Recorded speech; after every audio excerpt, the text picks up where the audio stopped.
Hello दोस्तों, नमस्कार। आपका हमारे यूट्यूब चैनल में बहुत स्वागत है। पटवारी जो पेपर हुआ उसकी सफलता के बाद अब चतुर्थ श्रेणी कर्मचारी की सफलता के लिए आपको रोजाना हमारे साथ मॉडल पेपर देखना होगा, जो कि राजस्थान चतुर्थ श्रेणी कर्मचारी भर्ती 2025 के नए पाठ्यक्रम जो 17 अप्रैल 2025 को जारी हुआ है उसके अनुसार बनाया गया है। इसके अंदर 120 प्रश्नों की पूरी सीरीज तैयार की गई है, जो बिल्कुल सिलेबस के अनुसार है। 19, 20, 21 सितंबर 2025 का जो पेपर होगा वो बिल्कुल ऐसा कि ऐसा होगा। इसके अंदर भी कोई भी बदलाव नहीं होगा। जिस तरह की वीडियो हम बना रहे हैं उस वीडियो के अंदर एक भी प्रश्न जो आप देखेंगे वो ऐसा नहीं होगा कि जो बाहर जाए।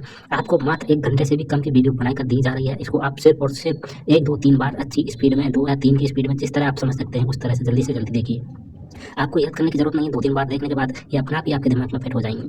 तो इस वीडियो को देखने के लिए आप हमारे चैनल पे लगातार जुड़े रहिए, और हमारे चैनल को सब्सक्राइब नहीं किया है तो सब्सक्राइब ज़रूर कर लें, जिससे आने वाली वीडियो की जानकारी आपको तुरंत मिलती रहेगी। और वीडियो को लाइक कीजिए, शेयर कीजिए। चलिए देखते हैं अपना आज का वीडियो। पहला प्रश्न, राजस्थान का दक्षिणतम अक्षांश क्या है? राजस्थान का दक्षिणतम अक्षांश क्या है? तो दोस्तों इसका राइट आंसर हो जाएगा वो है 23 डिग्री 3 मिनट उत्तरी अक्षांश। ये दक्षिणतम अक्षांश है। यहाँ पे ये मत कर देना 23 डिग्री 3 मिनट दक्षिणी अक्षांश, ठीक है, उत्तरी अक्षांश है। तो यहाँ पर इसमें 3 नंबर का ऑप्शन बिल्कुल सही उत्तर हो जाएगा। आगे देखिए, यहाँ पे सेकंड नंबर का प्रश्न है, निम्नलिखित में से कौन सी भू-आकृति राजस्थान में नहीं पाई जाती है? बताइए कौन सी भू-आकृति राजस्थान में नहीं पाई जाती? तो दोस्तों इसका राइट आंसर हो जाएगा वो है, देखिए, हाड़ौती पठार है, अरावली पर्वत है, थार मरुस्थल है, कोरोमंडल तट। कोरोमंडल तट है वो नहीं है दोस्तों। तो यहाँ पर अपना इसमें राइट आंसर क्या हो जाएगा? 4 नंबर का जो ऑप्शन है वो इसका बिल्कुल सही। आगे देखिए, 3 नंबर का प्रश्न है, सीफ है एक है। बताइए सीफ एक है, क्या है सीफ? तो दोस्तों ये अनुदैर्घ्य बालू का स्तूप है सीफ। तो यहाँ पर इसमें 1 नंबर का ऑप्शन बिल्कुल सही उत्तर हो जाएगा। 4 नंबर का प्रश्न है, इसमें देखिए सूची फर्स्ट को सूची सेकंड से सुमेलित करना है, ठीक है। सूची फर्स्ट में दोस्तों भू आकृति प्रदेश है और सूची सेकंड में दृश्य है।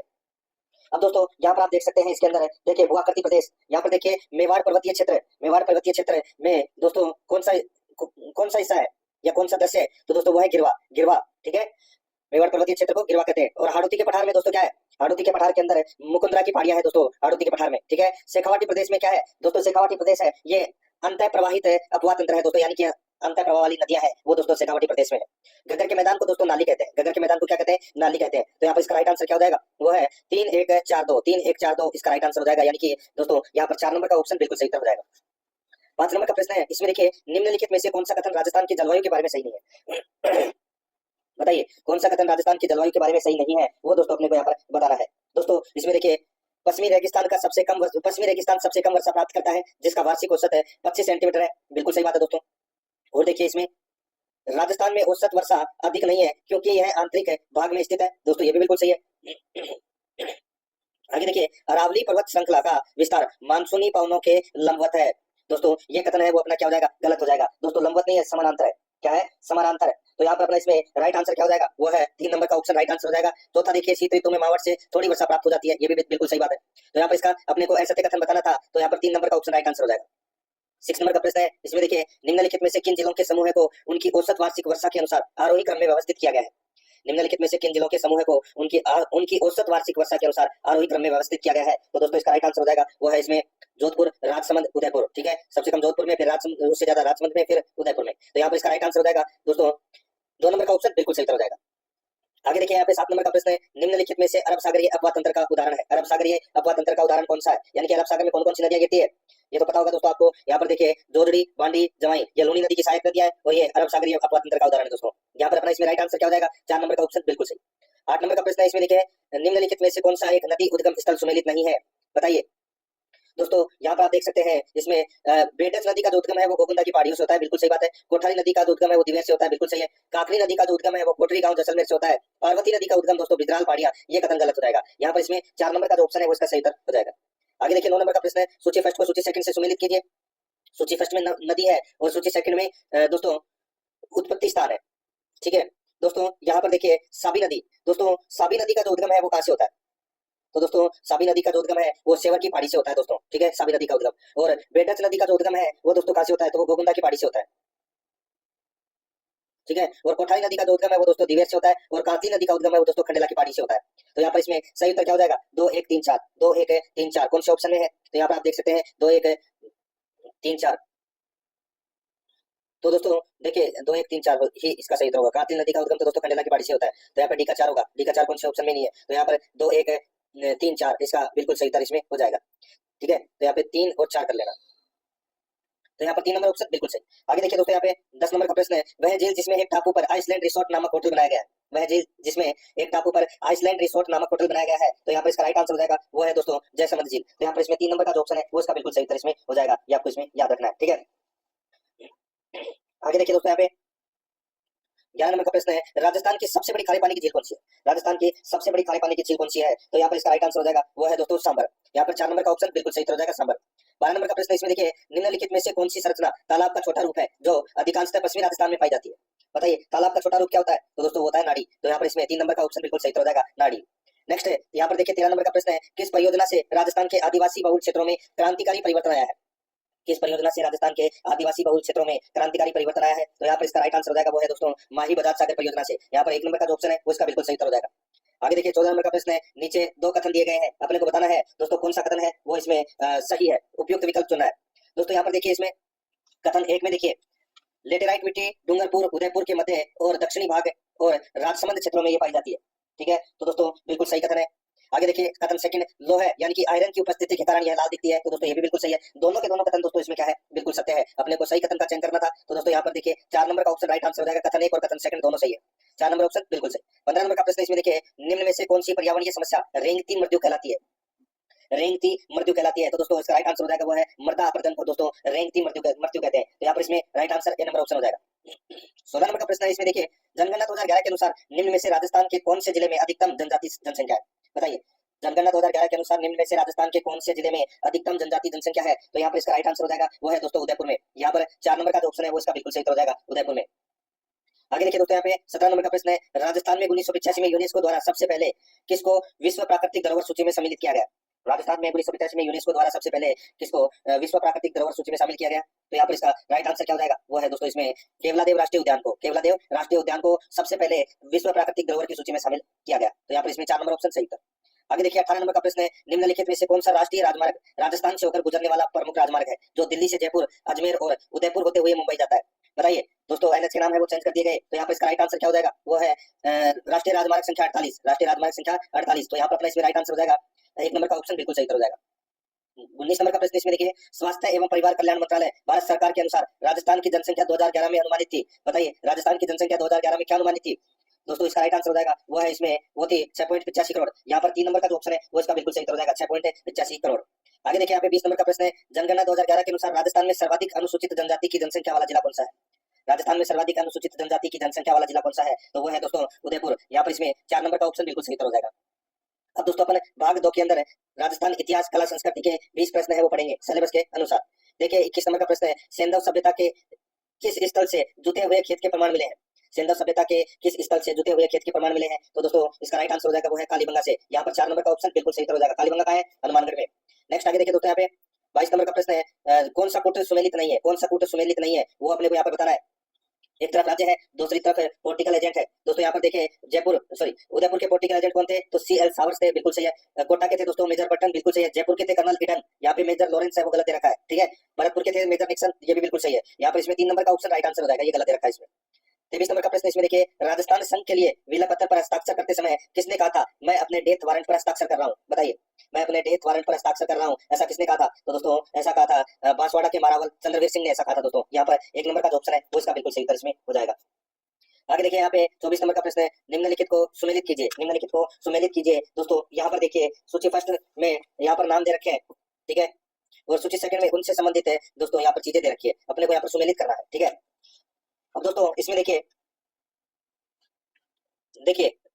अंजना देवी दोस्तों, अंजना देवी दोस्तों ये इसमें हम आपको बता देता हूँ दोस्तों डायरेक्ट। देखिए अंजना देवी है, इसमें आएगा दोस्तों 4 इसलिए आएगा क्योंकि दोस्तों अंजना देवी है ये रामनारायण चौधरी की पत्नी, मेवाड़ व बूंदी राज्य में समाज सुधार एवं सत्याग्रह का कार्य किया था इन्होंने, ठीक है, अंजना देवी ने। तो यहाँ पर इसमें पहले में क्या हो जाएगा दोस्तों 4 हो जाएगा, ठीक है। और दोस्तों इसमें देखिए नारायणी देवी है, ये दोस्तों माणिक्यलाल वर्मा की पत्नी और भीलवाड़ा में दोस्तों महिला आश्रम की स्थापना की थी इन्होंने, ठीक है। पार्वती गहलोत ये दोस्तों राजस्थान की प्रथम महिला चिकित्सक थी पार्वती गहलोत, ठीक है। और रतन शास्त्री है दोस्तों, रतन शास्त्री ने वनस्थली विद्यापीठ की स्थापना में सहयोग दिया एवं महिला शिक्षा के लिए महत्वपूर्ण कार्य किए। तो यहाँ पर अपना इसमें दोस्तों राइट आंसर क्या हो जाएगा, वो है 4 3 1 2, 4 3 1 2 इसका बिल्कुल सही उत्तर हो जाएगा दोस्तों। कुटुंबा के अंदर मैं आपको बताऊं तो यहाँ पर 4 3 1 2 यानी कि 3 नंबर का जो ऑप्शन है वो इसका बिल्कुल सही उत्तर हो जाएगा। 25 नंबर का प्रश्न है, इसमें देखिए उदयपुर में परोपकारिणी सभा कब पंजीकृत की गई थी? उदयपुर में परोपकारिणी सभा कब पंजीकृत की गई? तो यहाँ पर इसका राइट आंसर क्या हो जाएगा बताइए। परोपकारिणी सभा कब पंजीकृत की गई? तो दोस्तों ये की गई फरवरी 1983 में। यहाँ पे इसमें 1 नंबर का ऑप्शन बिल्कुल सही उत्तर हो जाएगा, फरवरी 1983 में। नेक्स्ट आगे देखिए यहाँ पे 26 नंबर प्रश्न है, निम्न में से कौन सा राज प्रासाद सीतर पैलेस के नाम से विख्यात है? बताइए, कौन सा राज प्रसाद चित्र पैलेस के नाम से विख्यात है? तो इसका राइट आंसर हो जाएगा वो है दोस्तों उम्मेद भवन पैलेस जोधपुर। तो यहाँ पर इसमें एक नंबर का ऑप्शन बिल्कुल सही उत्तर हो जाएगा। 27 नंबर का प्रश्न इसमें देखिए, दादू जी के पार्थिव शरीर को किस स्थान पर समाधि दी गई? दादू जी के पार्थिव शरीर को किस स्थान पर समाधि दी गई? तो दोस्तों ये समाधि दी गई दादू कोल बेराड़ा पर। तो यहाँ पर इसमें राइट आंसर हो जाएगा 3 नंबर का जो ऑप्शन है वो इसका बिल्कुल सही उत्तर इसमें हो जाएगा। आगे देखिए, राजस्थान के वे संत कौन है जो राजस्थान छोड़कर बनारस गए और रामानंद के शिष्य बन गए? दोस्तों उनका नाम क्या है? उनका नाम है संत धन्ना जी। यहाँ पर इसमें एक नंबर का ऑप्शन बिल्कुल सही, संत धन्ना जी। 29 नंबर का प्रश्न इसमें देखिए, राजस्थान का कौन सा मेला आदिवासियों का कुंभ कहलाता है? बताइए, आदिवासियों का सबसे बड़ा मेला कहते हैं उसे। तो दोस्तों वो है बेणेश्वर मेला, डूंगरपुर में बढ़ता है दोस्तों। खंडित शिवलिंग की यहाँ पर पूजा होती है। यहाँ पर 4 नंबर का जो ऑप्शन है वो इसका बिल्कुल सही उत्तर हो जाएगा। त्रिवेणी संगम पर यह मेला बढ़ता है दोस्तों। 4 नंबर ऑप्शन इसका बिल्कुल सही उत्तर इसमें हो जाएगा। आगे देखिए दोस्तों, यहाँ पे 30 नंबर का प्रश्न है, किसके कथनानुसार राजस्थानी चित्रशैली स्त्रियों की सुंदरता की खान है? किसके अनुसार राजस्थानी चित्रशैलियां स्त्रियों की सुंदरता की खान है? तो इसका राइट आंसर हो जाएगा वो है दोस्तों डॉक्टर वासुदेव शरण अग्रवाल के कथनानुसार। तो यहाँ पर अपना इसमें राइट आंसर हो जाएगा 1 नंबर का ऑप्शन बिल्कुल सही उत्तर। आगे देखिए दोस्तों, यहाँ पे 31 नंबर का प्रश्न है, काला और बाला का देवता किसे कहते हैं? काला और बाला देवता किसे कहा जाता है? दोस्तों ये कहा जाता है तेजा जी को। काला और बाला का देवता किसे कहते हैं? तेजा जी को कहते हैं। राइट आंसर 4 नंबर ऑप्शन हो जाएगा। 32 नंबर का प्रश्न इसमें देखिए, भ्रमर यानी कि भंवर माता का मंदिर कहाँ पर स्थित है? दोस्तों भंवर माता का मंदिर है छोटी सादड़ी प्रतापगढ़ में। ठीक है, छोटी सादड़ी प्रतापगढ़ में है दोस्तों ये भंवर माता का मंदिर। राइट आंसर हो जाएगा यहाँ पे 4 नंबर ऑप्शन बिल्कुल सही। आगे देखिए 33 नंबर का प्रश्न है, मांगणियारों द्वारा प्रयुक्त वाद्य यंत्र कौन सा है? मांगणियारों द्वारा प्रयुक्त वाद्य यंत्र कौन सा है? तो वो है दोस्तों बताइए कौन सा है? तो वो है कामायचा। कौन सा है? कामायचा। 4 नंबर का जो ऑप्शन है वो इसका बिल्कुल सही उत्तर हो जाएगा। 34 नंबर का प्रश्न है, अग्नि नृत्य का उद्गम किस स्थान से हुआ है? अग्नि नृत्य का उद्गम किस स्थान से हुआ है? तो दोस्तों ये कतरिया से बीकानेर से हुआ है दोस्तों ये। ठीक है, जसनाती संप्रदाय के लोग करते हैं दोस्तों अग्नि नृत्य। यहाँ पर 4 नंबर ऑप्शन बिल्कुल सही। आगे देखिए दोस्तों, यहाँ पे किस ख्याल का मुख्य चरित्र मीडिया कहलाता है? बताइए दोस्तों किस ख्याल का मुख्य चरित्र मीडिया कहलाता है? तो यहाँ पर इसका जो राइट आंसर हो जाएगा, मीडिया कहते हैं दोस्तों किसको? तो इसका जो राइट आंसर हो जाएगा वो है दोस्तों कन्हैया ख्याल। कन्हैया ख्याल का मुख्य चरित्र है वो मीडिया कहलाता है। 4 नंबर ऑप्शन सही उत्तर हो जाएगा। 36 नंबर का प्रश्न है, गणगौर पर्व के दौरान गाए जाने वाले गीत में गिंदोली का नाम प्रयुक्त होता है। यह गिंदोली कौन थी? बताइए यह गिंदोली कौन थी? दोस्तों ये गिंदोली है, ये अहमदाबाद के सूबेदार महमूद बेग की पुत्री थी दोस्तों ये गिंदोली। तो यहाँ पर इसमें राइट आंसर हो जाएगा 3 नंबर का ऑप्शन बिल्कुल सही। आगे देखिए दोस्तों, यहाँ पे 37 नंबर का प्रश्न है, कावड़ कला में किस सामग्री का उपयोग या प्रयोग नहीं होता है? कावड़ कला में किस सामग्री का प्रयोग नहीं होता है? तो यहाँ पर देखिए दोस्तों, इसके अंदर लकड़ी का प्रयोग होता है, खनिज रंग का प्रयोग होता है, खड्डी मिट्टी का प्रयोग होता है, लेकिन वसली का प्रयोग नहीं होता। यहाँ पर 4 नंबर का जो ऑप्शन है वो इसका बिल्कुल सही उत्तर हो जाएगा। आगे देखिए दोस्तों 38 नंबर का प्रश्न है, देखिए निम्नलिखित में से कौन सा आभूषण मानव अंग सुमेलित नहीं है? दोस्तों यहाँ पर देखिए कौन सा इसमें नहीं है? तो देखिए सुरलिया आभूषण कान में पहना जाता है, बिल्कुल सही बात है दोस्तों। तिमड़िया आभूषण गले में पहना जाता है, ये भी बिल्कुल सही है। रमझोल कलाई ये दोस्तों इसमें गलत हो जाएगा। तगड़ी आभूषण कमर पे पहना जाता है, ये तो सभी को पता होगा। यहाँ पर इसमें राइट आंसर क्या हो जाएगा? 3 नंबर का ऑप्शन बिल्कुल सही। आगे देखिए दोस्तों, राजपुताने में प्रचलित प्राचीन लिपि का नाम क्या था? राजपुताने में प्रचलित प्राचीन लिपि का नाम क्या था? तो इसका जो राइट आंसर हो जाएगा उस प्राचीन लिपि का नाम था दोस्तों ब्राह्मी। तो यहाँ पर इसमें 2 नंबर का ऑप्शन बिल्कुल सही ब्राह्मी। 40 नंबर का प्रश्न इसमें देखिए, राजस्थानी साहित्य में पर्ची विवेचित करता है। बताइए ये पर्ची क्या है? दोस्तों ये परीक्षा में भी पूछा गया प्रश्न है दोस्तों। ये संतों का जीवन परिचय होता है दोस्तों इसमें। यहाँ पर इसमें 1 नंबर का ऑप्शन राइट आंसर हो जाएगा ये। ठीक है, संतों का जीवन परिचय होता है इसमें। अब दोस्तों अपन भारतीय संविधान से संबंधित 5 प्रश्न है वो यहाँ पर पढ़ने जा रहे हैं सिलेबस के अकॉर्डिंग भाग 3 में। ठीक है, देखिए 41 नंबर का प्रश्न है, संविधान सभा के सम्मुख संविधान की प्रस्तावना का प्रस्ताव किसने रखा था? तो दोस्तों किसने रखा था? ये तो सभी को पता होगा दोस्तों, ये रखा था पंडित जवाहरलाल नेहरू ने। तो यहाँ पर इसमें राइट आंसर हो जाएगा 1 नंबर का ऑप्शन बिल्कुल सही इसमें हो जाएगा। आगे देखिए दोस्तों, यहाँ पे भारत के संविधान निर्माण में संविधान सभा को कितना समय लगा? भारत के संविधान निर्माण में संविधान सभा को कितना समय लगा? तो दोस्तों समय लगा 2 वर्ष 11 माह 18 दिन। यहाँ पर इसमें 1 नंबर का ऑप्शन बिल्कुल सही। 43 नंबर प्रश्न इसमें देखिए, भारतीय संविधान के निर्माण के समय संवैधानिक सलाहकार कौन थे? संवैधानिक सलाहकार थे दोस्तों कौन? BN राव थे। कौन थे? BN राव। यहाँ पर इसमें 3 नंबर ऑप्शन बिल्कुल सही BN राव। 44 नंबर प्रश्न इसमें देखिए, संविधान सभा की प्रथम बैठक की अध्यक्षता किसने की? संविधान सभा की प्रथम बैठक की अध्यक्षता है वो किसने की थी? वो दोस्तों देखिए डॉक्टर सच्चिदानंद सिन्हा को दोस्तों अस्थायी अध्यक्ष बनाया गया था संविधान सभा की पहली बैठक को। ठीक है, 9 तारीख को पहली बैठक हुई थी और दूसरी बैठक हुई थी 11 तारीख को। 11 तारीख को दोस्तों स्थायी अध्यक्ष बना दिया गया था डॉक्टर राजेंद्र प्रसाद को। तो यहाँ पर इसमें राइट आंसर हो जाएगा 3 नंबर ऑप्शन बिल्कुल सही। आगे देखिए दोस्तों, यहाँ पे भारत के संविधान की प्रस्तावना में कौन सी विशेषता नहीं है? बताइए कौन सी विशेषता नहीं है प्रस्तावना में? प्रस्तावना में दोस्तों देखिए, यहाँ पे प्रस्तावना में दोस्तों पंथ निरपेक्षता है, राजनीतिक न्याय है, प्रतिष्ठा की समानता है, लेकिन संघीय शासन की विशेषता नहीं है दोस्तों प्रस्तावना में। यहाँ पर इसमें 2 नंबर का ऑप्शन राइट आंसर हो जाएगा इसमें।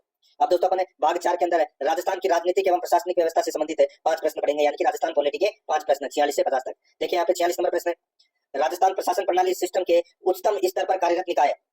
बताइए राजस्थान प्रशासन प्रणाली सिस्टम के उच्चतम स्तर पर कार्यरत निकाय है तो वो कौन सा निकाय है दोस्तों? वो है इसमें सरकारी सचिवालय। तो यहाँ पर इसमें 3 नंबर का ऑप्शन बिल्कुल सही, सरकारी सचिवालय। 47 नंबर का प्रश्न इसमें देखिए, राज्य मंत्री परिषद अपने पद पर बनी रहती है प्रसाद पर्यंत, किसके प्रसाद पर्यंत? तो दोस्तों इसका राइट आंसर हो जाएगा वो है राज्यपाल के प्रसाद। यहाँ पे 48 नंबर का प्रश्न है, इसमें देखिए राज्य विधानसभा के सदस्यता के लिए न्यूनतम आयु क्या है? राज्य विधानसभा के सदस्यता के लिए न्यूनतम आयु क्या है? तो दोस्तों जो न्यूनतम आयु है वो क्या है बताइए? तो दोस्तों न्यूनतम आयु है 25 वर्ष। तो यहाँ पर इसमें एक नंबर का ऑप्शन बिल्कुल सही हो जाएगा, 25 वर्ष। आगे देखिए यहाँ पर 49 नंबर का प्रश्न है, राज्यपाल अपना त्याग पत्र किसको सौंपता है? राज्यपाल अपना त्याग पत्र है वो दोस्तों किसको सौंपता है? दोस्तों राष्ट्रपति को अपना त्याग पत्र सौंपता है। यहाँ पर 4 नंबर का जो ऑप्शन है वो इसका बिल्कुल सही हो जाएगा। आगे देखिए दोस्तों यहाँ पे 50 नंबर का प्रश्न है, सूचना का अधिकार अधिनियम 2005 की कौन सी धारा के अंतर्गत है सूचना आयुक्त को हटाया जा सकता है? सूचना का अधिकार अधिनियम 2005 की कौन सी धारा के अंतर्गत है सूचना आयुक्त को हटाया जा सकता है? तो दोस्तों इसका जो राइट आंसर हो जाएगा वो है इसमें बताइए? तो दोस्तों धारा 14 के अंतर्गत है, इसको हटाया जा सकता है। यहाँ पर 2 नंबर का जो ऑप्शन है वो इसका बिल्कुल सही हो जाएगा, धारा 14 के अंतर्गत। ठीक है, अंदर सामान्य विज्ञान से संबंधित अपन है वो 5 प्रश्न पढ़ेंगे। देखिए दोस्तों यहाँ पे 51 नंबर का प्रश्न है, प्रकाशिक तंतु यानी कि ऑप्टिकल फाइबर्स, प्रकाशिक तंतु प्रकाश की किस घटना पर आधारित है? तो बताइए प्रकाश की किस घटना पर आधारित है? तो दोस्तों ये आधारित है कोणांतरिक परावर्तन पर। यहाँ पर 4 नंबर का ऑप्शन बिल्कुल सही। 52 नंबर का प्रश्न इसमें देखिए, विरंजक चूर्ण एक यौगिक है, इसका सूत्र है, विरंजक चूर्ण एक यौगिक है, इसका जो सूत्र है तो दोस्तों इसका सूत्र है दोस्तों CaOCl3। ठीक है, तो यहाँ पर ये 3 कर लेना, CaOCl3 ये है दोस्तों विरंजक चूर्ण एक यौगिक है, जिसका सूत्र है दोस्तों ये। यहाँ पर इसमें 3 नंबर ऑप्शन राइट आंसर हो जाएगा। आगे देखिए, धातु जो विद्युत धारा का चालक है, धातु जो विद्युत धारा का चालक है तो दोस्तों वो है इसमें ग्रेफाइट। 1 नंबर का ऑप्शन बिल्कुल सही हो जाएगा, ग्रेफाइट। 54 नंबर का प्रश्न इसमें देखिए, मस्तिष्क का वह भाग जो स्वैच्छिक क्रियाओं की परिशुद्धि तथा शरीर की स्थिति तथा संतुलन के लिए उत्तरदायी है। मस्तिष्क का वह भाग जो स्वैच्छिक क्रियाओं की परिशुद्धि तथा शरीर की स्थिति तथा संतुलन के लिए उत्तरदायी है। तो यहाँ पर इसका राइट आंसर हो जाएगा वो है दोस्तों अनुमस्तिष्क। तो यहाँ पर इसमें 3 नंबर का ऑप्शन राइट आंसर हो जाएगा, अनुमस्तिष्क। आगे देखिए दोस्तों यहाँ पे 55 नंबर प्रश्न है, सूची फर्स्ट को सूची सेकंड से सुमेलित करना है। सूची फर्स्ट में रोग है और सूची सेकंड में संचरण का माध्यम है। दोस्तों इसमें देखिए संचरण का माध्यम है। यहाँ पर इसमें देखिए दोस्तों एक तरफ है दोस्तों रोग है, तो रोग में देखिए यहाँ पे मलेरिया दे रखा है। ठीक है, क्या दे रखा है? मलेरिया। दोस्तों देखिए यहाँ पे मलेरिया किससे होता है? तो दोस्तों ये मच्छर के काटने से मलेरिया होता है। ठीक है, हेपेटाइटिस ये दोस्तों पानी की वजह से होता है, दूषित पानी की वजह से। ठीक है, और खसरा है, खसरा दोस्तों ये हवा की वजह से होता है, और एड्स है वो दोस्तों लैंगिक की वजह से होता है। ठीक है, तो यहाँ पर इसमें राइट आंसर क्या हो जाएगा? 4 3 1 2 इसका बिल्कुल सही हो जाएगा, 4 3 1 2 यानी कि अपना इसमें 4 नंबर का जो ऑप्शन है वो इसका बिल्कुल सही हो जाएगा। अब दोस्तों अपन यहाँ पे भाग 6 के अंदर कंप्यूटर से संबंधित 5 प्रश्न है वो पढ़ेंगे। कंप्यूटर से संबंधित 5 प्रश्न है। इसमें देखिए दोस्तों यहाँ पे आप फाइलों को किसमें भंडारण कर व्यवस्थित करते हैं? आप फाइलों को किसमें भंडारण कर व्यवस्थित करते हैं? तो दोस्तों इसका राइट आंसर हो जाएगा वो है इसमें फोल्डरों में भंडारित कर व्यवस्थित करते हैं। 2 नंबर का ऑप्शन बिल्कुल सही हो जाएगा। 57 नंबर प्रश्न इसमें देखिए, एमएस वर्ड एक उदाहरण है, एमएस वर्ड एक उदाहरण है। तो दोस्तों ये एप्लीकेशन सॉफ्टवेयर का उदाहरण है दोस्तों, ये एमएस वर्ड। यहाँ पर 3 नंबर का जो ऑप्शन है वो इसका बिल्कुल सही हो जाएगा, एप्लीकेशन सॉफ्टवेयर का उदाहरण है। आगे देखिए 58 नंबर प्रश्न है, निम्न में से कौन सा प्रोग्राम आपको रो और कॉलम की संख्याओं की गणना करने की सुविधा देता है? निम्न में से कौन सा प्रोग्राम आपको रो और कॉलम की संख्याओं की गणना करने की सुविधा देता है? तो यहाँ पर इसका राइट आंसर हो जाएगा वो है स्प्रेडशीट प्रोग्राम। यहाँ पर 3 नंबर का ऑप्शन बिल्कुल सही हो जाएगा, स्प्रेडशीट प्रोग्राम। 59 नंबर प्रश्न इसमें देखिए, पुराने MS DOS FAT file allocation table, MS DOS FAT file प्रणाली में बेस फाइल नाम की अधिकतम लंबाई क्या होती है? बताइए, तो बताइए बेस फाइल नाम की अधिकतम लंबाई क्या होती है? तो यहाँ पर इसका राइट आंसर हो जाएगा वो होती है दोस्तों कितनी? बताइए, तो वो होती है 8। ठीक है, तो यहाँ पर इसमें 4 नंबर का ऑप्शन बिल्कुल सही हो जाएगा दोस्तों 8। आगे देखिए दोस्तों यहाँ पे LAN का पूरा नाम क्या है? LAN का पूरा नाम क्या है? तो वो है दोस्तों लोकल एरिया नेटवर्क। तो यहाँ पर इसमें 2 नंबर का जो ऑप्शन है वो इसका बिल्कुल सही इसमें हो जाएगा। दोस्तों अब अपन राजस्थान समसामयिकी से संबंधित 5 प्रश्न है वो पढ़ेंगे सिलेबस के अकॉर्डिंग। ठीक है, यहाँ पर देखिए दोस्तों इसमें खेलो इंडिया पैरा गेम्स 2025 में राजस्थान के खिलाड़ियों ने कुल कितने पदक जीते? बताइए, बहुत ही अच्छा प्रश्न है दोस्तों। खेलो इंडिया पैरा गेम्स 2025 में राजस्थान के खिलाड़ियों ने कुल कितने पदक जीते? तो दोस्तों पदक जीते 64। 4 नंबर का ऑप्शन बिल्कुल सही 64। आगे देखिए 62 नंबर का प्रश्न है, प्रदेश की पैरा खिलाड़ी अनीता चौधरी इस स्पर्धा में यानी कि अनीता चौधरी किस स्पर्धा से संबंधित है जिन्होंने राष्ट्रीय चैंपियनशिप में स्वर्ण पदक जीता? प्रदेश की पैरा खिलाड़ी अनीता चौधरी किस स्पर्धा में संबंधित है जिन्होंने राष्ट्रीय चैंपियनशिप में स्वर्ण पदक जीता? तो इसका राइट आंसर हो जाएगा वो है दोस्तों रोइंग में। यहाँ पर इसमें रोइंग में 1 नंबर ऑप्शन सही था। आगे देखिए यहाँ पे 63 नंबर प्रश्न है, राज्य कौशल नीति 2025 के विषय में सत्य कथन कौन से है? बताइए दोस्तों, यहाँ पर पूछा गया है कि राज्य कौशल नीति 2025 के विषय में सत्य कथन कौन सा है वो बताना है। अब इसमें देखिए दोस्तों, यह नीति औद्योगिक क्षेत्रों की मांग के अनुरूप युवाओं को प्रशिक्षित करने पर जोर देती है, बिल्कुल सही बात है। IIT को उन्नत कौशल केंद्रों के रूप में विकसित किया जाएगा, ये भी बिल्कुल सही है। कैरियर परामर्श, इंटर्नशिप और रोजगार के अवसर की जानकारी के लिए प्रत्येक संभाग स्तर पर मॉडल कैरियर सेंटर है वो स्थापित होंगे। तो यहाँ पर तीनों के तीनों कथन है वो दोस्तों राज्य कौशल नीति 2025 के विषय में सत्य कथन है। तो यहाँ पर इसमें 3 नंबर का ऑप्शन राइट आंसर हो जाएगा इसमें। आगे देखिए दोस्तों यहाँ पे 64 नंबर का प्रश्न है, आईफा अवार्ड समारोह 2025 जयपुर में किस थीम पर आयोजित किया गया? बताइए जयपुर में कौन सी थीम पर आयोजित किया गया है? तो यहाँ पर इसका राइट आंसर हो जाएगा वो है दोस्तों silver is the new gold theme पर आयोजित किया गया। यहाँ पर 2 नंबर का ऑप्शन बिल्कुल सही। आगे देखिए राजस्थान की पहली फिल्म सिटी कहाँ बनाई जा रही है? राजस्थान की पहली फिल्म सिटी कहाँ बनाई जा रही है? तो दोस्तों ये सुमेरपुर पाली में बनाई जा रही है। यहाँ पर 3 नंबर का ऑप्शन बिल्कुल सही हो जाएगा। दोस्तों आप देखिए अपन भारत और विश्व के करंट अफेयर से संबंधित 5 प्रश्न पढ़ेंगे भाग 8 के अंदर, ठीक है, बिल्कुल सिलेबस के अनुसार अपन चल रहे हैं। यहाँ पर देखिए 66 नंबर का प्रश्न है, भारत सरकार ने पंचामृत लक्ष्यों के तहत वर्ष 2030 तक कितने गीगावाट गैर जीवाश्म ईंधन आधारित क्षमता प्राप्त करने का लक्ष्य रखा है? भारत सरकार ने पंचामृत लक्ष्यों के तहत वर्ष 2030 तक कितने गीगावाट गैर जीवाश्म ईंधन आधारित क्षमता प्राप्त करने का लक्ष्य रखा है? तो यहाँ पर इसका राइट आंसर हो जाएगा वो है दोस्तों 500 गीगावाट। यहाँ पर इसमें 2 नंबर का ऑप्शन बिल्कुल सही 500 गीगावाट। 67 नंबर का प्रश्न इसमें देखिए 7 अप्रैल 2025 को आयुष राज्य मंत्री ने किस शहर से हरित योग का शुभारंभ किया है? हरित योग का जो शुभारंभ किया है वो किया है दोस्तों कहां से? तो ये भुवनेश्वर उड़ीसा से। यहाँ पर इसमें 2 नंबर ऑप्शन बिल्कुल सही भुवनेश्वर उड़ीसा से। 68 नंबर का प्रश्न है 7 से 12 मार्च 2025 तक नई दिल्ली के रविंद्र भवन में फेस्टिवल ऑफ लेटर्स 2025 का आयोजन किस मंत्रालय द्वारा किया गया? 7 से 12 मार्च 2025 तक नई दिल्ली के रविंद्र भवन में फेस्टिवल ऑफ लेटर्स 2025 का आयोजन किस मंत्रालय द्वारा किया गया? इसका राइट आंसर हो जाएगा वो है दोस्तों संस्कृति मंत्रालय के द्वारा। यहाँ पर 3 नंबर का ऑप्शन बिल्कुल सही हो जाएगा संस्कृति मंत्रालय के द्वारा। 69 नंबर का प्रश्न इसमें देखिए भारतीय मूल की महिला अंतरिक्ष यात्री सुनीता विलियम्स ने अंतरिक्ष में अब तक 18 मार्च 2025 तक कुल कितने दिन बिताए? भारतीय मूल की महिला अंतरिक्ष यात्री सुनीता विलियम्स ने अंतरिक्ष में अब तक कुल कितने दिन बिताए 18 मार्च 2025 तक? तो यहाँ पर इसका राइट आंसर हो जाएगा 608 दिन बिताए दोस्तों अब तक। यहाँ पर इसमें 2 नंबर का ऑप्शन बिल्कुल सही हो जाएगा। आगे देखिए दोस्तों यहाँ पे प्रधानमंत्री युवा लेख परामर्श योजना के तीसरे संस्करण पीएम युवा 3.0 का शुभारंभ 11 मार्च 2025 को किया गया। इस योजना में युवा लेखकों की अधिकतम आयु कितनी रखी गई है? प्रधानमंत्री युवा लेखक परामर्श योजना के तीसरे संस्करण पीएम युवा 3.0 का शुभारंभ 11 मार्च 2025 को किया गया। इस योजना में युवा लेखकों की अधिकतम आयु कितनी रखी गई है? तो इसका राइट आंसर हो जाएगा वो है दोस्तों 30 वर्ष। यहाँ पर 4 नंबर का जो ऑप्शन है वो इसका बिल्कुल सही इसमें हो जाएगा, ये आपको इसमें याद रखना है, ठीक है। अब दोस्तों अपन भाग 9 के अंदर हिंदी व्याकरण से संबंधित 20 प्रश्न है वो पढ़ेंगे सिलेबस के अकॉर्डिंग। दोस्तों यहाँ पर देखिए इसमें भाव प्लस अर्थ यानी कि भावार्थ शब्द किस संधि का उदाहरण है? तो दोस्तों ये स्वर संधि का उदाहरण है दोस्तों, ठीक है। राइट आंसर हो जाएगा यहाँ पे दोस्तों 2 नंबर का ऑप्शन बिल्कुल सही। आगे देखिए दोस्तों यहाँ पे विच्छेद का संधि विच्छेद क्या होगा? विच्छेद का संधि विच्छेद दोस्तों यहाँ पर देखिए वी प्लस छेद, तो यहाँ पर इसमें राइट आंसर हो जाएगा दोस्तों 2 नंबर का जो ऑप्शन है, ठीक है, वो इसमें राइट आंसर हो जाएगा इसमें, ठीक है। देखिए यदि किसी स्वर के बाद 6 वर्ण आए तो उससे पहले 6 वर्ण है वो जुड़ जाता है, तो यहाँ पर इसका राइट आंसर हो जाएगा 2 नंबर ऑप्शन बिल्कुल सही। आगे देखिए दोस्तों यहाँ पे संकल्प शब्द में कौन सा उपसर्ग है? संकल्प शब्द में कौन सा उपसर्ग है? तो दोस्तों इसमें बताइए सम उपसर्ग है दोस्तों इसमें सम, ठीक है, 3 नंबर ऑप्शन सही।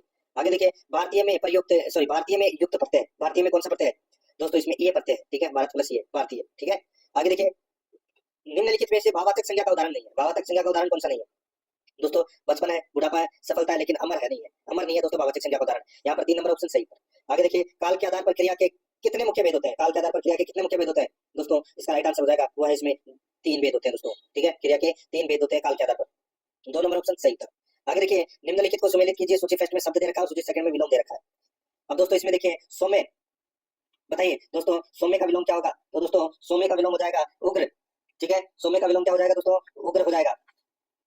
और समष्टि का हो जाएगा दोस्तों व्यष्टि, समष्टि का क्या हो जाएगा? व्यष्टि। श्यामा का हो जाएगा दोस्तों गौरी और विराट का हो जाएगा शूद्र। तो यहाँ पर इसमें राइट आंसर क्या हो जाएगा? 3 1 4 2, 3 1 है 4 2, इसका बिल्कुल सही उत्तर इसमें हो जाएगा। तो दोस्तों यहाँ पर 2 नंबर का जो ऑप्शन है वो इसका बिल्कुल सही। आगे देखिए यहाँ पे 78 नंबर का प्रश्न है स्वार्थ का विलोम शब्द है, स्वार्थ का विलोम शब्द है वो क्या है? दोस्तों स्वार्थ का विलोम शब्द हो जाएगा, बताइए, तो वो है परमार्थ। यहाँ पर इसमें 4 नंबर का ऑप्शन बिल्कुल सही परमार्थ। नेक्स्ट 79 नंबर प्रश्न इसमें देखिए निम्नलिखित को सुमेलित कीजिए, सूची फर्स्ट में शब्द दे रखा है, सूची सेकंड में पर्यायवाची दे रखा है। दोस्तों यहाँ पर देखिए पृथ्वी, दोस्तों पृथ्वी का पर्यायवाची क्या है? बताइए दोस्तों पृथ्वी का पर्यायवाची क्या है? तो वो है अचला, ठीक है, ये अचला है, ये पृथ्वी का पर्यायवाची है दोस्तों, ठीक है। और बिजली का पर्यायवाची क्या है? तो वो है चपला, बिजली का पर्यायवाची क्या है? चपला। और कमल का पर्यायवाची क्या है? तो दोस्तों पंकज। और दानव का पर्यायवाची है दोस्तों निशाचर। तो यहाँ पर इसमें राइट आंसर क्या हो जाएगा? 2 1 4 3, 2 1 4 3 कौन से ऑप्शन में है? यहाँ पर दूसरे नंबर के ऑप्शन में है, यही अपना सही उत्तर हो जाएगा। आगे देखिए 80 नंबर प्रश्न है अनेकार्थक शब्द कनक का निम्नलिखित में से एक अर्थ नहीं है, बताइए कनक का कौन सा एक अर्थ नहीं है? तो यहाँ पर इसका राइट आंसर हो जाएगा दोस्तों वो है सोना भी होता है कनक का अर्थ, गेहूं भी होता है, धतूरा भी होता है, लेकिन पुत्री नहीं होता। यहाँ पर इसमें 2 नंबर ऑप्शन बिल्कुल सही। 81 नंबर प्रश्न इसमें देखिए काम शब्द का तत्समरूप है, काम शब्द का तत्समरूप क्या हो जाएगा? वो हो जाएगा दोस्तों क्रम। तो यहाँ पर इसमें राइट आंसर हो जाएगा 3 नंबर ऑप्शन सही था। आगे देखिए 12 नंबर का प्रश्न है निम्नलिखित में से विदेशी शब्द कौन सा है? विदेशी शब्द कौन सा है? तो दोस्तों यहाँ पर देखिए बहादुर, बहादुर है ये दोस्तों तुर्की भाषा का शब्द है। तो यहाँ पर इसमें राइट आंसर हो जाएगा 2 नंबर का ऑप्शन बिल्कुल सही इसमें हो जाएगा। आगे देखिए दोस्तों यहाँ पे निम्नलिखित को सुमेलित कीजिए, सूची फर्स्ट में शब्द है और सूची सेकंड में शब्द संबंध है, ठीक है। दोस्तों यहाँ पर देखिए इसमें देखिए अकथनीय, अकथनीय का क्या हो जाएगा दोस्तों? इसमें अकथनीय, ठीक है, अकथनीय का दोस्तों इसमें जाएगा जो कहा न जा सके उसे क्या कहते हैं? अकथनीय। अनेर, अनेर को क्या हुआ? अनेर बोलते हैं दोस्तों बिना देखरेख का जानवर होता है वो होता है अनेर। और अकथित होता है, अकथित क्या होता है? तो दोस्तों जो कहा न गया हो वो होता है अकथित। और अप्रगल्भ, अप्रगल्भ तो दोस्तों ये होता है सुस्त जो बढ़ चढ़ कर ना बोले। तो यहाँ पर इसका राइट राइट आंसर हो जाएगा 3 1 4 2, 3 1 4 2 इसका बिल्कुल सही उत्तर इसमें हो जाएगा। तो यहाँ पर 2 नंबर का जो ऑप्शन है वो इसका बिल्कुल सही। अब दोस्तों यहाँ पे 84 नंबर का प्रश्न है, निम्नलिखित में शुद्ध लिखित शब्द है, निम्नलिखित में शुद्ध लिखित शब्द है तो वो कौन सा है? तो दोस्तों शुद्ध लिखित शब्द दोस्तों यहाँ पर एक ही है और वो है अनुग्रहित है। तो यहाँ पर इसका राइट आंसर 2 नंबर ऑप्शन हो जाएगा। आगे देखिए यहाँ पे 85 नंबर प्रश्न है, निम्नलिखित में से कौन से अशुद्ध वाक्य है, कौन से अशुद्ध वाक्य है वो दोस्तों अपने को यहाँ पर बताना है, ठीक है। और अशुद्ध वाक्य बताना है, ठीक है। अशुद्ध वाक्य कौन से है, पुट के आधार पर अपने को सही उत्तर का चयन करना है। तो दोस्तों यहाँ पर देखिए इसमें आपके लिए गाड़ी मंगवा दी है, तो दोस्तों ये बिल्कुल सही शब्द है, यानी कि ये वाक्य है वो शुद्ध वाक्य है, ठीक है। गलियों को चौड़ी करनी आवश्यक है, तो दोस्तों गलियों को चौड़ी करना आवश्यक है, तो दोस्तों गली को चौड़ी करना आवश्यक है या जरूरी है? तो ये कथन दोस्तों यहाँ पर क्या है, गलत है, ठीक है। उसने सेबों से यह बात कही, उसने दोस्तों उसने सबों से उसने सबसे यह बात कही, ये भी कथन गलत हो जाएगा। मेरी नाक में सूजन है, ये कथन बिल्कुल सही है, फिर भी उनका ही पराजय हुआ, फिर भी उनकी ही पराजय हुई, तो दोस्तों ये भी कथन गलत है। तो इसमें दोस्तों गलत कौन से है, BCE कथन कौन से है, गलत है, BCE कथन गलत है। तो यहाँ पे 4 नंबर का ऑप्शन बिल्कुल सही। आगे देखिए दोस्तों यहाँ पे देखिए मुट्ठी है, ये मुट्ठी गर्म करना मुहावरे का सबसे उपयुक्त अर्थ क्या है? मुट्ठी गर्म करना यानी कि दोस्तों घुस देना। तो यहाँ पर इसमें 3 नंबर का ऑप्शन बिल्कुल सही हो जाएगा, घुस देना। आगे देखिए यहाँ पे 87 नंबर प्रश्न है, इमली के पात पर बारात का डेरा लोकोक्ति का अर्थ है, इमली के पात पर बारात का डेरा लोकोक्ति का अर्थ क्या है? तो दोस्तों वो है असंभव बात। तो यहाँ पर इसमें 1 नंबर ऑप्शन बिल्कुल सही, असंभव बात। 88 नंबर प्रश्न है, कार्यालयीय पत्रों के अधोलेख में निम्न में से किस शब्द का प्रयोग किया जाता है? कार्यालयीय पत्रों के अधोलेख में निम्न में से किस शब्द का प्रयोग किया जाता है? तो यहाँ पर इसका राइट आंसर हो जाएगा, किस शब्द का प्रयोग किया जाता है? इसका सही उत्तर हो जाएगा दोस्तों वो है इसमें आपका विश्वासी, ठीक है। तो यहाँ पर इसमें राइट आंसर क्या हो जाएगा दोस्तों, 3 नंबर का जो ऑप्शन है वो इसका बिल्कुल सही उत्तर इसमें हो जाएगा। आगे देखिए यहाँ पे दोस्तों 89 नंबर प्रश्न है, यदि मुख्य पत्र के साथ साथ अन्य संबंधित पत्र भी जोड़े जाए तो उसे क्या कहा जाता है? तो दोस्तों उसे क्या कहा जाता है? उसे संलग्नक बोला जाता है दोस्तों। 4 नंबर ऑप्शन बिल्कुल सही, संलग्नक। दोस्तों यहाँ पर देखिए निम्नलिखित को सुमेलित कीजिए, एक तरफ है हिंदी परिभाषिक शब्द है और दूसरी तरफ है इनका अंग्रेजी रूपांतरण, ठीक है। अपने को बताना है कि दोस्तों किसको इंग्लिश में क्या कहते हैं वो बताना है, ठीक है। अब दोस्तों यहाँ पर देखिए खंड को क्या बोलते हैं? खंड को बोलते हैं दोस्तों क्लोज, ठीक है। और संहिता को क्या बोलते हैं? संहिता को बोलते हैं दोस्तों कोड, क्या बोलते हैं? कोड। और अभियुक्त को क्या बोलते हैं? अभियुक्त को बोलते हैं एक्यूज, ठीक है। और अपीलकर्ता को बोलते हैं दोस्तों अपीलेंट। तो यहाँ पर अपना इसमें राइट आंसर क्या हो जाएगा? 2 3 4 1, 2 3 4 1 इसका बिल्कुल सही उत्तर इसमें हो जाएगा। तो यहाँ पर देखिए पहला ही ऑप्शन है वो अपना राइट आंसर हो जाएगा 2 3 4 1। अब दोस्तों अपन यहाँ पे भाग 10 के अंदर इंग्लिश ग्रामर से संबंधित 15 प्रश्न है वो पढ़ेंगे। देखिए यहाँ पे fill in the blank with the correct tense form, दोस्तों fill in the blank है with the correct tense form। दोस्तों यहाँ पर देखिए do you something burning, do you something burning। दोस्तों ये देखिए do के कारण प्रेजेंट इंडेफिनिट टेंस को दोस्तों प्रेजेंट इंडेफिनिट टेंस की इंट्रोगेटिव सेंटेंस है दोस्तों, ठीक है। तो do के साथ है वर्ब की फर्स्ट फॉर्म का प्रयोग होगा। तो यहाँ पर इसमें राइट आंसर क्या हो जाएगा? वो है स्मेल। 2 नंबर का ऑप्शन है वो इसका राइट आंसर हो जाएगा यहाँ पे। आगे देखिए दोस्तों यहाँ पे choose the correct option that gives the passive from of the given sentence, जिसमें देखिए दे मेड ही लाफ। तो दोस्तों यहाँ पर देखिए इसमें क्या हो जाएगा? यहाँ पे बाई के स्थान पे तो दोस्तों देखिए डू का प्रयोग होगा, ठीक है। तो यहाँ पर इसका जो राइट आंसर हो जाएगा वो है दोस्तों I was made to laugh, इसका राइट आंसर हो जाएगा, ठीक है। यहाँ पर इसमें 4 नंबर ऑप्शन बिल्कुल सही। आगे देखिए choose the correct passive from of the given sentence, इसमें देखिए you can't wash this shirt you must dry clean it, you can't wash this shirt you must dry clean it. तो यहाँ पर इसका राइट आंसर हो जाएगा वो है दोस्तों this shirt can't be washed it must be dry cleaned. तो यहाँ पर इसमें 1 नंबर का ऑप्शन बिल्कुल सही हो जाएगा। 94 नंबर का प्रश्न इसमें देखिए choose the option that the grammatically correct transformation into direct speech of the following. इसमें सेंटेंस दे रखा दोस्तों she asked what had happened, तो दोस्तों इसका राइट आंसर हो जाएगा शी सेड व्हाट हैपेंड। तो यहाँ पर इसमें 3 नंबर का जो ऑप्शन है वो इसका बिल्कुल सही उत्तर इसमें हो जाएगा। आगे देखिए 95 नंबर का प्रश्न है she ordered them to lock the door, she ordered them to lock the door, direct speech में बदलो। तो दोस्तों डायरेक्ट स्पीच में अगर बदले तो दोस्तों ये हो जाएगा he said to them lock the door. यहाँ पर 4 नंबर का जो ऑप्शन है वो इसका बिल्कुल सही उत्तर इसमें हो जाएगा। आगे देखिए दोस्तों यहाँ पे 96 नंबर का प्रश्न है, देखिए खाली स्थान भरना है, डिटरमिनर का प्रयोग करना है। Of them new the answer, of them new the answer क्या आएगा? तो दोस्तों इसमें आएगा नन, ठीक है, नन ऑफ देम। तो यहाँ पर इसमें राइट आंसर हो जाएगा 4 नंबर ऑप्शन सही। आगे देखिए fill in the blank with an appropriate determiner, इसके अंदर भी दोस्तों खाली स्थान भरना है।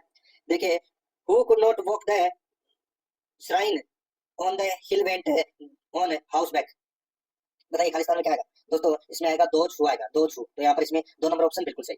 आगे देखिए यहाँ पे दोस्तों 98 नंबर प्रश्न है he eats a lot of rice, तो इसमें क्या आएगा? तो दोस्तों इसमें कुछ भी नहीं आएगा दोस्तों, तो यहाँ पर इसमें एक्स आएगा, ठीक है। तो यहाँ पर 2 नंबर का ऑप्शन बिल्कुल सही। आगे देखिए दोस्तों यहाँ पे I must apologise being late my car broke down, तो दोस्तों यहाँ पर क्या आएगा? दोस्तों यहाँ पर देखिए यहाँ पर फॉर बीइंग लेट आएगा, ठीक है, फॉर बीइंग लेट। तो यहाँ पर 2 नंबर ऑप्शन बिल्कुल सही। आगे देखिए खाली स्थान भरना है दोस्तों, इसमें भी he cut the apple a knife, तो दोस्तों यहाँ पर देखिए इसमें विथ का प्रयोग होगा, क्या आएगा, विथ ए नाइफ। तो यहाँ पर इसमें राइट आंसर हो जाएगा 1 नंबर का ऑप्शन बिल्कुल सही। आगे देखिए यहाँ पे 101 नंबर का प्रश्न है, change to negative, well made movie always entertain, well made movies always entertain. तो दोस्तों यहाँ पर इसका राइट आंसर हो जाएगा, वो है इसमें कौन सा बताइए, तो इसमें हो जाएगा well made movies never fail to entertain. तो यहाँ पर इसमें 4 नंबर का ऑप्शन बिल्कुल सही हो जाएगा। 102 नंबर का प्रश्न इसमें देखिए, चूज द करेक्ट ऑप्शन। इसमें देखिए rice is the food of the Bengalis, rice is the food of the Bengalis. तो खालिस्तान में क्या आएगा, तो दोस्तों यहाँ पर आएगा क्या आएगा, तो यहाँ पर आएगा प्रिंसिपल, यानी कि प्रमुख फूड। ठीक है, तो यहाँ पर इसमें राइट आंसर हो जाएगा 1 नंबर ऑप्शन बिल्कुल सही। एक होता है प्रिंसिपल, वो होता है प्रमुख, और एक होता है दोस्तों प्रिंसिपल, वो होता है सिद्धार्थ। तो यहाँ पर इसमें दोस्तों प्रमुख वाला प्रयोग हुआ है, 1 नंबर ऑप्शन सही उत्तर। अब दोस्तों यहाँ पर देखिए 33 नंबर का प्रश्न है, इंग्लिश ट्रांसलेशन करना है दोस्तों, हमने नाश्ता कर लिया है, तो इसका हो जाएगा दोस्तों, क्या हो जाएगा, we have taken over breakfast. यहाँ पर 3 नंबर ऑप्शन बिल्कुल सही। 104 नंबर प्रश्न इसमें देखिए, सर्कुलर को इंग्लिश में क्या कहते हैं, सर्कुलर को इंग्लिश में कहते हैं दोस्तों परिपत्र। तो यहाँ पर 2 नंबर का ऑप्शन बिल्कुल सही। 105 नंबर प्रश्न इसमें देखिए, ईच ऑफ देम प्रेजेंट। तो यहाँ पर क्या आएगा, तो दोस्तों इसमें आएगा each of them was present आएगा। 2 नंबर का जो ऑप्शन है वो इसका बिल्कुल सही उत्तर इसमें हो जाएगा। अब अपन दोस्तों भाग 11 के अंदर गणित से संबंधित 15 प्रश्न है वो पढ़ेंगे। ठीक है दोस्तों, इसमें देखिए 24, 36 और 40 का लघुत्तम समापवर्तक निकालिए। 24, 36 और 40 का लघुत्तम समापवर्तक निकाल लीजिए। तो दोस्तों कैसे निकालेंगे, वही पुराना नियम, 24, 36 और 40 का। दोस्तों सबसे पहले बात किसका जाएगा, 2 का, कितनी बार गया 12, इसमें 18 और इसमें 20, फिर वापस गया दोस्तों 2 का, तो इसमें 6, इसमें 9 और इसमें 10, फिर वापस गया दोस्तों 2 का, तो इसमें 3, ये 9 का 9 रहेगा और ये 5। ठीक है, फिर जाएगा दोस्तों 3 का, फिर ये एक बार बचा, ये 3 और फिर 5। तो यहाँ पे 2 इंटू 2 यानी कि 2 दूनी 4, 4 दूनी 8, 8 3 24, 24 इंटू 3 इंटू 5 करना है, तो 360 आ जाएगा। ठीक है, और वही अपना दोस्तों राइट आंसर हो जाएगा। यहाँ पर 3 नंबर का ऑप्शन बिल्कुल सही हो जाएगा। 107 नंबर का प्रश्न है, ए व बी मिलकर किसी काम को 12 दिन में पूरा करते हैं, ए अकेला उस काम को 24 दिन में पूरा करता है, तो बी कितने दिन में पूरा करेगा। ठीक है दोस्तों, एक्स वाई बटे वाई माइनस एक्स, बस यही करना है। ठीक है, इसके माध्यम से आप निकाल सकते हो दोस्तों। तो यहाँ पे एक्स कितना है 12 इंटू वाई कितना है 24 बटे 24 माइनस 12, 24 माइनस 12, तो कितना हो जाएगा दोस्तों, यहाँ पे ये 12 बचा। ठीक है, और 12 इंटू 24 कर लीजिए। तो दोस्तों यहाँ पर देखिए 12 से 12 ये कट गया, 24 बचा अपने पास में, तो 24 दिन इसका राइट आंसर हो जाएगा। ये नंबर ऑप्शन बिल्कुल सही, बी अकेला उस काम को 24 दिन में पूरा करेगा। आगे देखिए 108 नंबर प्रश्न है, 54 किलोमीटर प्रति घंटा को मीटर सेकंड में बदलो। तो मीटर सेकंड में बदलने के लिए दोस्तों 5 बटे 18 से मल्टीप्लाई कर देंगे, यानी कि दोस्तों 54 इंटू 5 बटे 18, तो 18 3 54, तो 3 इंटू 5 कितने हो जाएंगे 15, तो 15 मीटर प्रति सेकंड इसका राइट आंसर हो जाएगा। 4 नंबर ऑप्शन बिल्कुल सही। आगे देखिए 109 नंबर का प्रश्न है, एक है टिकट खिड़की पर रविवार, सोमवार और मंगलवार को टिकटों की औसत बिक्री 140 थी। एक टिकट खिड़की पर रविवार, सोमवार और मंगलवार को टिकटों की औसत बिक्री 140 थी। सोमवार, मंगलवार एवं बुधवार को टिकटों की औसत बिक्री 142 थी। यदि रविवार को टिकटों की बिक्री की संख्या 145 हो, तो बताओ बुधवार को कितने टिकट बिके। तो दोस्तों यहाँ पर देखिए रविवार, सोमवार और मंगलवार को टिकटों की औसत बिक्री है वो 140 थी, तो 140 को अपन क्या करेंगे 3 से मल्टीप्लाई कर लेंगे, तो कितना जाएगा 420। ठीक है, अब दोस्तों यहाँ पर देखिए सोमवार, मंगलवार एवं बुधवार को टिकटों की औसत बिक्री 142 थी, तो यहाँ पे 142 इंटू 3 कर लेंगे। ठीक है, तो कितना जाएगा, तो दोस्तों यह जाएगा 426। ठीक है, और दोस्तों यहाँ पर देखिए, तो बताओ बुधवार को कितने टिकट बिके, बुधवार को कितने टिकट बिके। तो दोस्तों यहाँ पर देखिए सोमवार और बुधवार को टिकटों की कुल बिक्री है वो दोस्तों 420 थी। ठीक है, और 420 थी, और यहाँ पर देखिए दोस्तों 420 माइनस अपन क्या करेंगे, रविवार को टिकटों की बिक्री 145 थी, तो 420 में से 145 गए तो कितने बचे 275। ठीक है, 275। अब दोस्तों यहाँ पर देखिए जो 426 है इसमें से अपन 275 माइनस कर लेंगे, कितना जाएगा 151, यही अपना सही उत्तर होगा। ठीक है, 3 नंबर ऑप्शन बिल्कुल सही। आगे देखिए 110 नंबर प्रश्न है, एक किसान को अपने गेहूं 850 रुपए प्रति क्विंटल के भाव से बेचने पर 15% की हानि होती है, यानी कि सीधा सा है 1000 रुपए क्विंटल है दोस्तों। ठीक है भाई, 1000 का 15% कितना होता है 150 रुपए कम हो गए यहाँ पे। ठीक है, देखने से पता लग रहा है। तो दोस्तों अगर आप वैसे भी निकालना चाहते हैं तो ऐसे भी निकाल लीजिए दोस्तों। 15% का लाभ कमाने के लिए दोस्तों उसको 1150 रुपए प्रति क्विंटल के हिसाब से बेचना होगा। 1 नंबर का हो तो ऑप्शन इसका राइट आंसर हो जाएगा। एक आप ऐसे भी कर सकते हैं 850 इंटू 115 बटे 85 कर लीजिए, तो भी 1150 आ जाएगा। 1 नंबर ऑप्शन सही कर। आगे देखिए यहाँ पे अजहर का वेतन जॉन के वेतन से 25% अधिक है, बताइए कि जॉन का वेतन अजहर के वेतन से कितने प्रतिशत कम है। बताइए, ये दोस्तों अजहर है और ये जॉन है। ठीक है, तो दोस्तों अजहर का वेतन जॉन के वेतन से 25% अधिक है, यानी कि अगर ये 100 है तो ये कितना हो जाएगा 125। तो अब ये बताना है कि जॉन का वेतन अजहर के वेतन से कितने प्रतिशत कम है। तो दोस्तों 20% कम है। ठीक है, अंतर कितने का हो गया 25 का, तो 25 बटे 125 इंटू 100 कर लीजिए, 20% आ जाएगा। यहाँ पर 3 नंबर ऑप्शन बिल्कुल सही।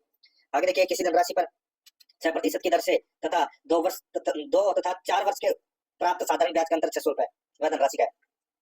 किसी धनराशि पर 6% की दर से 2 तथा 4 वर्ष के प्राप्त साधारण ब्याज का अंतर 600 रुपए है, वह धनराशि क्या है, निकाल सकते हैं दोस्तों। यहाँ पर देखिए माना कि वह धनराशि है वो दोस्तों x को मान लेते हैं, तो यहाँ पर x इंटू 6 इंटू 4 बटे 100 माइनस में करना है दोस्तों यहाँ पे, या तो आप ऑप्शन उठा के कर लीजिए, ठीक है। ऑप्शन उठा के नहीं करोगे तो दोस्तों आप वैसे कर लीजिए। तो यहाँ पे दूसरा हो जाएगा दोस्तों, इसमें x इंटू 6 इंटू 2/100, बस इसको काट लीजिए, ठीक है। राइट आंसर आपके पास में x निकल कर आ जाएगा 5000। यहाँ पर इसमें 1 नंबर का ऑप्शन बिल्कुल सही हो जाएगा। 113 नंबर का प्रश्न इसमें देखिए, नौसेना शिविर में 270 नौसैनिकों के लिए 40 दिन की भोजन सामग्री उपलब्ध है। 18 दिन बाद 50 सैनिक शिविर में भेज दिए गए, तो बताओ वही भोजन सामग्री कितने दिनों के लिए पर्याप्त होगी। दोस्तों यहाँ पर देखिए, शेष भोजन सामग्री अपने को अगर निकालनी है तो दोस्तों इसका एक सूत्र है दोस्तों, यहाँ पर a x माइनस वाई बटे a प्लस माइनस बी, ठीक है। बस ये सूत्र है। इसमें दोस्तों जाना प्लस आना, ठीक है, और माइनस दोस्तों इसमें जाना से हो जाएगा। तो यहाँ पर दोस्तों देखिए, ए है वो कितना हो जाएगा, टोटल कितने नौसैनिक है 270, तो यहाँ पे 270 ब्रैकेट है x माइनस वाई, तो x कितना है दोस्तों यहाँ पे 40 है, ठीक है। और 18 दिन बाद यानी कि 40 माइनस 18, 40 माइनस 18 बटे बटे में क्या करना है दोस्तों, a प्लस बी या a माइनस बी। तो दोस्तों यहाँ पर देखिए माइनस इसलिए होगा क्योंकि दोस्तों 18 दिन बाद 50 सैनिक शिविर में और भेज दिए गए, ठीक है। तो दोस्तों यहाँ पे 270 में से 50 चले गए तो कितने बचे दोस्तों, 220 बचे, ठीक है। तो बस यही है। तो 270 इंटू ये 40 में से 18 गए तो कितने बचे 22, तो 270 इंटू 22, तो 22 से दोस्तों कितने मार कट गया 10, और 0 से 0 कट गया दोस्तों, 27 बचा। 27 दिन इसका राइट आंसर आ जाएगा। आगे देखिए दोस्तों, 114 नंबर का प्रश्न है, सूरज, विजय और महेंद्र ने क्रमशः 6000 रुपए, 7300 रुपए और 10500 रुपए लगाकर व्यापार प्रारंभ किया। सबसे पहले तो दोस्तों अपने को इनका क्या निकालना है, अनुपात निकालना है, ठीक है। आप सबसे पहले इसका अनुपात निकाल लीजिए, अनुपातों का योग कर लीजिए, ठीक है। और फिर जिसका जो चीज है, ठीक है, जो विजय का भाग अगर अपने को यहाँ पर ज्ञात करना है तो विजय का अनुपात बटे अनुपातों का योग लिखे, और इसको यहाँ पे कुल लाभ 8400 रुपए दे रखा है। राइट आंसर हो जाएगा दोस्तों यहाँ पे 5100, बिल्कुल सही, सॉरी 51, 3 नंबर ऑप्शन सही। 115 नंबर प्रश्न है, 4.5 है प्रतिवर्ष के साधारण ब्याज की दर से 450 रुपए की राशि पर 81 रुपए का लाभ प्राप्त करने के लिए कितना समय लगेगा। दोस्तों यहाँ पर देखिए 81 है वो दोस्तों यहाँ पर अपने को ऐसा ही दे रखा है, ठीक है, बराबर दोस्तों मूलधन कितना है 450 इंटू दर कितनी है 4.5, समय है वो देने रखा बटे 100, बस काट लीजिए। राइट आंसर 4 वर्ष आ जाएगा। यहाँ पर 2 नंबर ऑप्शन सही।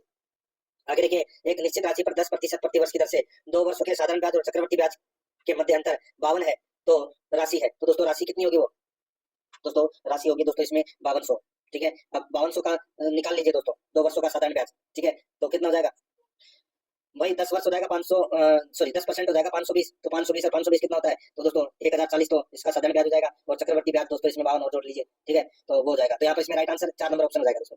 आगे देखिए, 12 बंदर 12 मिनट में 12 केले खा सकते हैं, तो 4 बंदर 4 मिनट में कितने केले खा सकते हैं, तो दोस्तों इसका राइट आंसर हो जाएगा वो है 12। तो यहाँ पर इसमें 2 नंबर का ऑप्शन बिल्कुल सही हो जाएगा।